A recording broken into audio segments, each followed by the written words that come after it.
Neo అందిస్తోంది MBBS plus PG degree abroad options with low cost fees. రాష్ట్రంలో Congress party వామపక్షాలతో కలిసి పోటీ చేసేందుకు అడుగులు పడుతున్నాయి.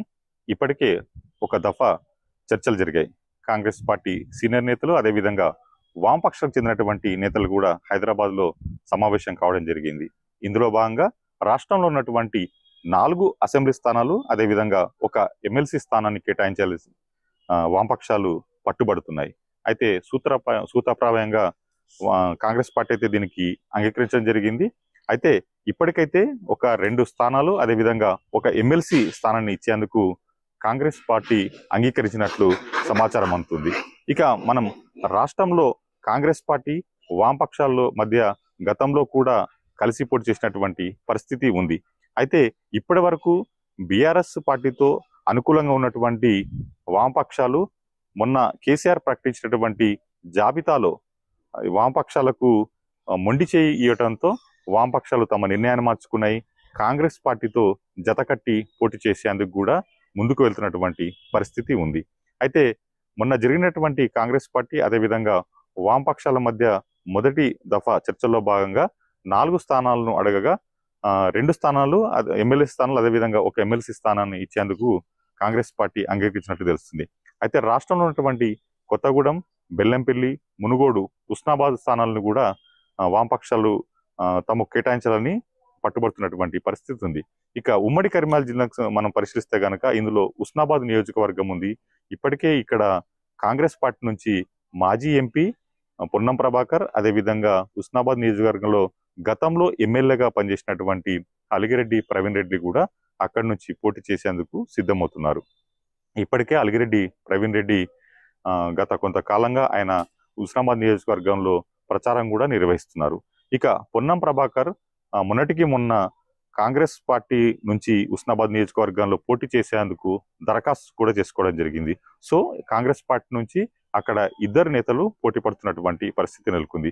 అసలు కాంగ్రెస్ పార్టీలోనే ఉన్నటువంటి 2 నేతలకి ఎవరికి టికెట్ కేటాయించినటువంటి మీమాంస నెలకొన్నటువంటి నేపథ్యంలో ఇప్పుడు ఆ స్థానాన్ని గనక వామపక్షాలకు కేటాయించినట్లయితే ఈ 2 నేతల్ని ఎక్కడ సర్దుబాటు చేయాల్సినటువంటి అవసరం ఉంటుంది, అదేవిధంగా వారిని ఎక్కడికి మార్చాల్సినటువంటి పరిస్థితులు ఎదుర్కోవాల్సి వస్తున్నటువంటి కాంగ్రెస్ పార్టీకి ఒక రకంగా క్లిష్టమైన పరిస్థితి అని చెప్పుకోవచ్చు. ఎందుకంటే పొన్నం ప్రభాకర్ తెలంగాణ రాష్ట్ర ఏర్పాటులో కీలక పాత్ర పోషించారు. తాను పార్లమెంట్లో పెప్పర్ స్ప్రే చేయడంతో పాటుగా పార్లమెంట్లో తెలంగాణని గట్టిగా వినిపించినటువంటి సీనియర్ నేత, అదేవిధంగా కాంగ్రెస్ పార్టీలో ఉన్నటువంటి నేతలో కీలకంగా ఉన్నారు. మాజీ ఎంపీ కూడా ఇక్కడ కరీంనగర్ జిల్లాలో కూడా ఆయన సీనియర్ నేత కావడంతో ఆయనను ఎక్కడో ఒక స్థానం నుంచి పోటీ చేయాల్సినటువంటి పరిస్థితి అయితే ఉంటుంది. ఇక హుస్నాబాద్ నియోజకవర్గంలో అలిగిరెడ్డి ప్రవీణ్ రెడ్డి గతంలో ఎమ్మెల్యేగా పోటీ చేసి గెలుపొంది అక్కడ చాలా కాలం పాటు ఎమ్మెల్యేగా ఉండడంతో పాటు స్థానికంగా ఆయనకు ఉన్నటువంటి బలం కూడా ఆయనకు ప్లస్ పాయింట్ గా ఉంది.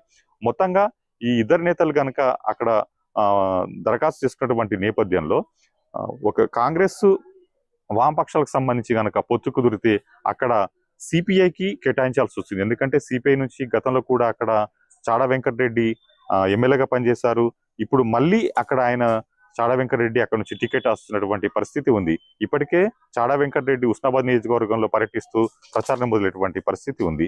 మొత్తంగా ఒకవేళ గనక కాంగ్రెస్ పార్టీ పొత్తులో భాగంగా హుస్నాబాద్ నియోజకవర్గానికి కేటాయించినట్లయితే చాడా వెంకటరెడ్డి అక్కడ నుంచి పోటీ చేసే అవకాశం ఉంటుంది. కాబట్టి ఈ 2 నేతలను కూడా మళ్ళీ ఎక్కడికి మార్చాల్సి ఉంటుంది అనేది మాత్రం కాంగ్రెస్ కి ఒక తలనొప్పిగా మారే పరిస్థితి ఉంది.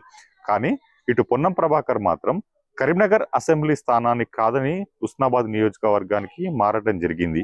అందుకు ముఖ్య కారణం అక్కడ గౌడ సామాజిక వర్గానికి చెందినటువంటి ఓట్లు ఎక్కువ ఉండడమే కాకుండా అక్కడ గతంలో అతనికి ఉన్నటువంటి పరిచయాలు కావచ్చు, మిగతా సామాజిక సమీకరణాలు కావచ్చు, వీటన్నిటి నేపథ్యంలో ఆయన అక్కడి నుంచి పోటీ చేసేందుకు ఆసక్తి కనబరుస్తున్నారు.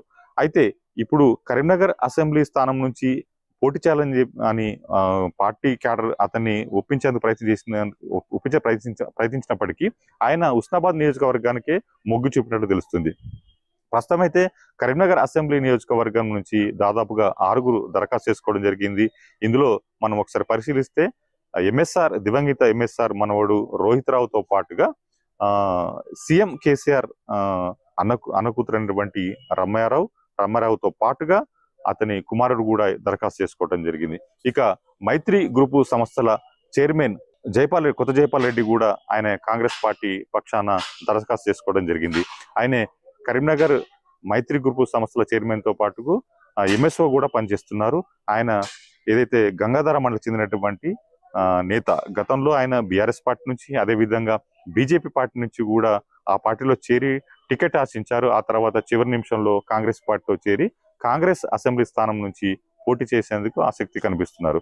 మొత్తంగా ఇప్పటికే కాంగ్రెస్ పార్టీలో పోటీ తీవ్రంగా నెలకొన్నటువంటి నేపథ్యంలో మరి పొన్నం ప్రభాకర్ ను చివరి నిమిషంలో మళ్ళీ కరీంనగర్ నుంచి బరిలోకి దింపుతారా, లేదంటే ఆయన మళ్ళీ ఎంపీ స్థానానికి గనక పోటీ చేయిస్తారనేది మాత్రం ఇక్కడ ఒక ప్రశ్నగా మిగిలింది. మొత్తంగా వామపక్షాలు అదేవిధంగా కాంగ్రెస్ పొత్తుల నేపథ్యంలో ఈ రాజీ కుదిరినట్లయితే మాత్రం ఇక్కడ ఉన్నటువంటి కాంగ్రెస్ నేతలకు మాత్రం ఆశాభంగం తప్పడం లేదు.